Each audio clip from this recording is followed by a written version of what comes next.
Nesta obra chamada Utopia, o grande Thomas Moros relata algo magnífico: um mundo melhor, a vida melhor, a pessoa melhor, a existência melhor. E essa obra acabou criando uma palavra que nós usamos no nosso dia a dia e muitas vezes a usamos de modo ruim. E não era essa a intenção original de Thomas Moros. Porque Thomas Moros, no livro Utopia, quis falar de um lugar bom, feliz. E muita gente usa a palavra utopia no sentido negativo, como lugar nenhum, como impossibilidade, como a inexistência daquilo. Quero retomar algo que vale dentro disso. E é interessante essa noção, porque, volto ao ponto, a palavra utopia ganhou, mais adiante, um sentido negativo como impossível, lugar nenhum. Mas o sentido mais próprio da palavra utopia deve ser ainda não. Ainda não. Aliás, você e eu usamos um termo para isso, que é o sonho. Qual é o teu sonho? Qual é o teu desejo? Qual é o teu propósito? Qual é o teu objetivo na vida? Eu tenho, e você também, um desejo imenso de que eu consiga ser melhor para mim, mas que eu seja melhor para as outras pessoas, não por mera doação, mas porque isso permitirá que a minha vida não seja pequena, banal, fútil, descartável. A ideia de um ainda não. Em vários momentos durante o tempo pandêmico mais denso, nós nos perguntávamos quando isso vai acabar. Quando que nós vamos ter um momento de reencontro, de retomada do fôlego dos negócios, da convivência? E o tempo todo ficava para nós um ainda não. Mas em nenhum momento acho que você caiu numa armadilha, quer imaginar jamais. Isso é uma utopia. Cortella, nunca a ciência fez uma vacina em menos de 10 anos. Isso é utópico. E é utópico mesmo, mas nesse sentido que eu estou dando, de ainda não. E nós fizemos em 1 ano uma vacina, sendo que em outros momentos da história nossa, em menos de 10 não se conseguiria. Várias e vários de nós tivemos Covid, alguns sem ainda a vacina, e não tiveram nenhum efeito, e outros nós perdemos. Eu tive agora no mês de julho, pela primeira vez, e não me lembro, mas acho que perdi a memória por um tempo. Isso me deixou uma semana, tive algum desconforto, eu estava já com 4 vacinas. Para outras pessoas traz outros efeitos. Para alguns fica 6 meses ainda em ação. O que eu quero dizer com isso? Cada vez mais nós vamos aperfeiçoando aquilo que num ponto de partida pareceria uma impossibilidade. Mas isso só foi possível. Aliás, só nós podemos estar todas e todos aqui agora. Porque homens e mulheres, pelo mundo afora e também no nosso país, foram capazes de fazer o melhor na condição que eles tinham. Dentro da pesquisa, dentro do hospital, dentro da produção agrícola, dentro do transporte, dentro da segurança, dentro do laboratório. Porque se pessoas, quando diante da dificuldade imensa, tivessem dito: o que eu posso fazer? Não, você tem que fazer, não dá, nós temos que enfrentar. Isso é impossível. Mas nós temos que chegar logo uma alternativa, isso é uma utopia. E era mesmo, e tem que ser-lo. Repito, não como impossibilidade, mas como um ainda não. E isso marca uma condição.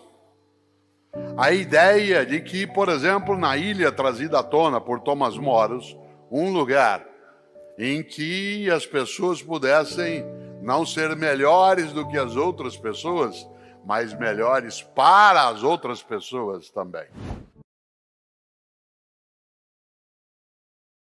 Nós não somos imortais, mas nós podemos ser eternos. E a nossa eternidade, ela se garante na nossa obra, na nossa esperança, no nosso desejo de, como foi aqui lembrado, investir 100% de esforço se houver 1% de chance.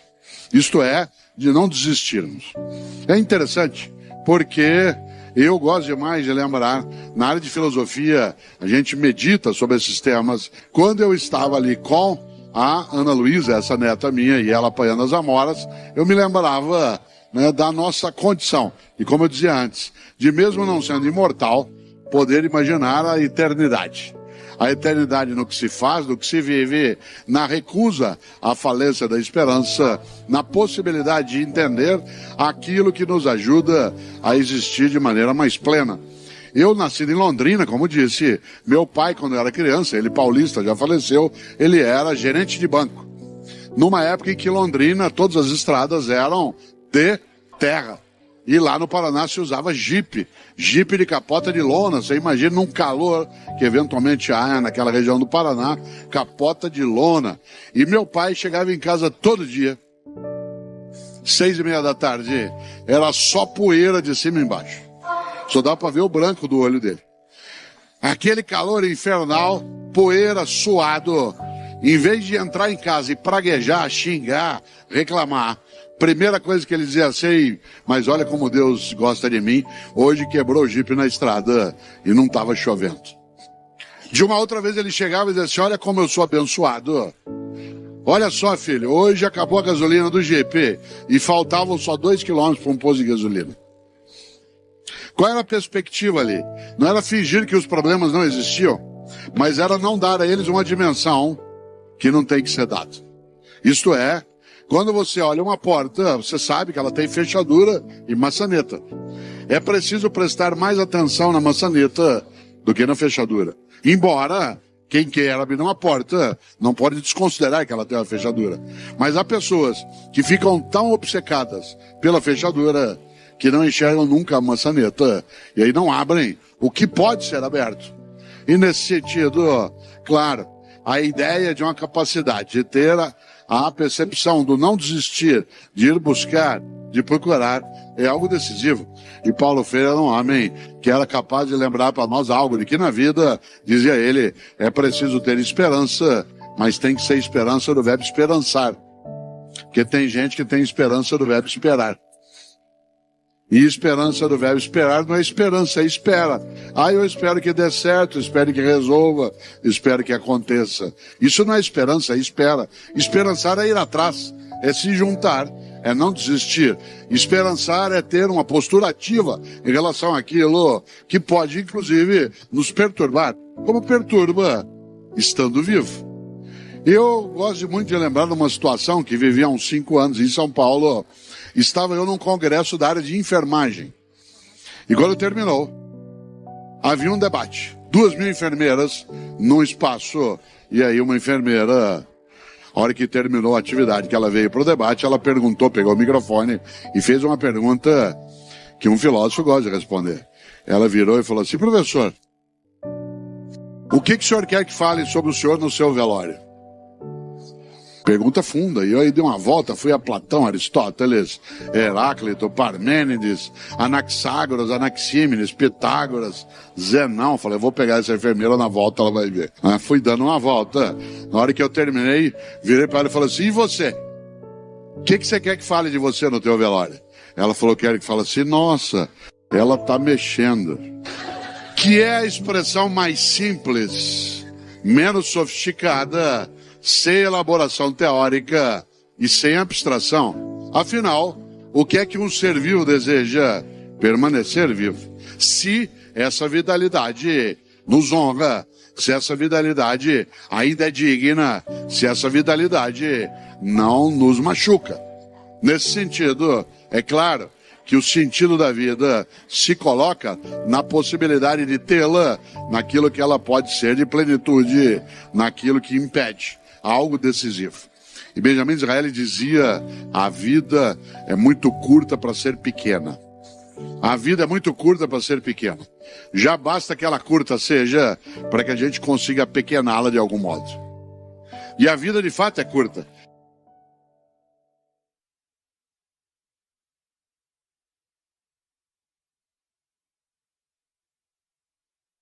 Luciano de Crescenzo escreveu um dia: seres humanos somos anjos com uma asa só voamos abraçados. Gente é anjo com uma única asa, nós só voamos abraçados. Pode parecer romântico, e eu gosto, mas nenhum e nenhuma de nós tem duas asas sozinho.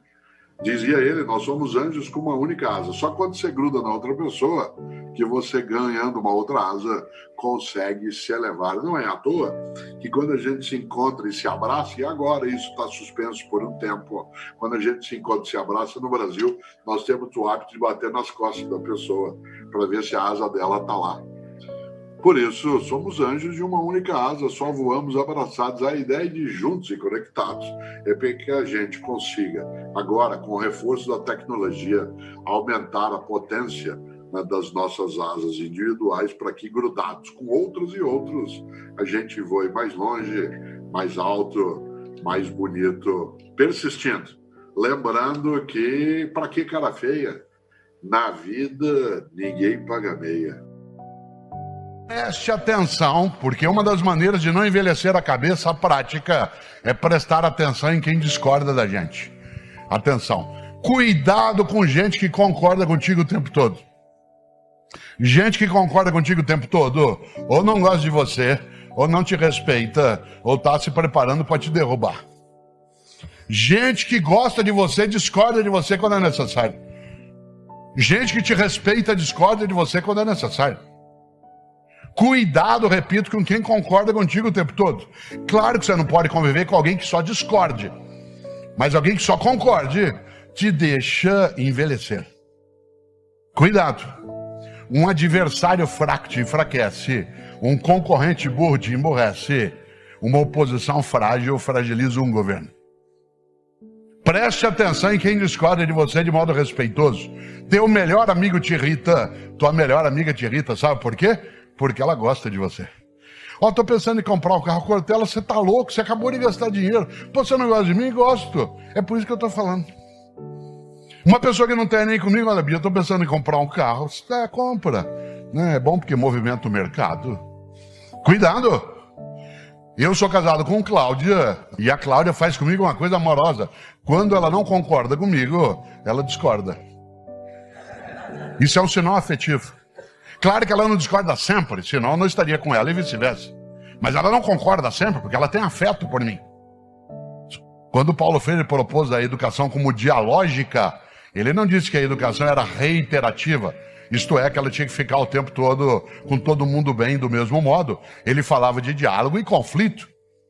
Nesse sentido, claro, volto a isso, cautela. No dia que a minha Cláudia, concordar com tudo que eu escrevo, tudo que eu falo, tudo que eu namoro, tudo que eu danço, talvez ela tenha terceirizado, né? Aderido à portabilidade. Já imaginou? Claro que não. Preste atenção em quem discorda de você. Pode te auxiliar imensamente a superar, inovar e transformar. Eu fui secretário de Educação na capital, como lembramos. Parte do trabalho que a equipe que eu dirigi fez de bom, parte dele. Não fizemos só coisas boas, mas parte do que fizemos devemos a uma oposição muito bem feita no governo que eu estava.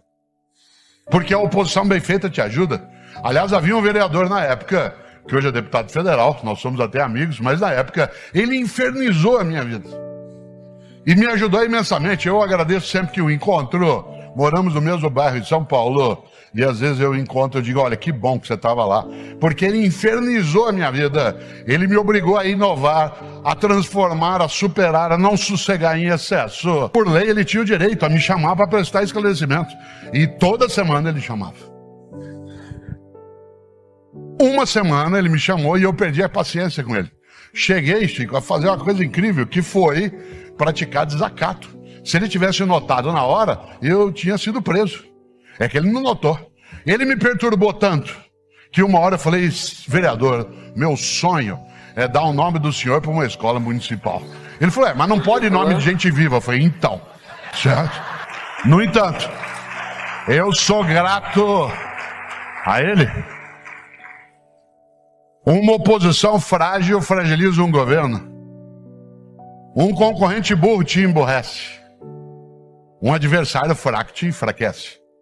Nesse sentido, é preciso que para superar nós sejamos capazes de prestar atenção também naqueles que de nós discordam. E em vez de supor que apenas ele é contra você. Porque há algumas coisas que quando a discordância, como eu dizia, respeitosa, ela nos ajuda. Eu tenho um colega na PUC São Paulo que a gente se detesta há 33 anos. Tudo que eu escrevo, ele escreve contra. Eu disputo um cargo, ele disputa também. Ele escreve um artigo no jornal, caiu matando. Faz 33 anos que a gente se detesta. Toda semana a gente conversa, almoça. Almocei com ele ontem. Eu preciso dele, ele precisa de mim. Ele faz comigo uma coisa ótima. Ele não gosta de mim, mas ele me respeita. Você não tem que gostar das pessoas no local que você trabalha. Você tem que respeitá-las. Você não tem que gostar. Essa ideia do gostar universal é uma tolice. Você tem que respeitar, o que é diferente de gostar. Como dizia Jânio Quadros, intimidade gera aborrecimento e filhos. Né? Agora, respeito é outra coisa. Eu não gosto dele, mas eu respeito. Se a Undib me pede a indicação de alguém da área dele, ele não é da minha área, eu indico a ele. Porque se ele cresce, minha universidade cresce e eu cresço também. Mas eu não gosto dele. E eu pus isso num livro meu. Lancei o livro num sábado em São Paulo, na segunda-feira fui para a universidade com o livro debaixo do braço. Passei ao lado dele de propósito, claro. E falei, aí vi o livro novo. Ele falou, vi e não gostei. Eu falei, eu sabia que você não ia gostar porque eu te pus no livro. Ele falou, não, isso eu até gostei. Eu falei, o que você não gostou? Aquela parte que você fala sobre moral e ética, eu achei meio fraco. Eu falei, isso é inveja tua, porque você não lançou nada esse ano. O que eu fiz na hora que eu cheguei na minha sala? Fui ler. 33 anos que a gente se detesta. No dia que ele morrer, que sem dúvida será antes de mim, eu estarei segurando a alça do caixão dele e chorando, porque no dia que ele morrer eu vou ficar mais frágil. Porque eu vou perder uma das maneiras de superar em vez de acomodar, de inovar em vez de envelhecer, de transformar em vez de apenas manter.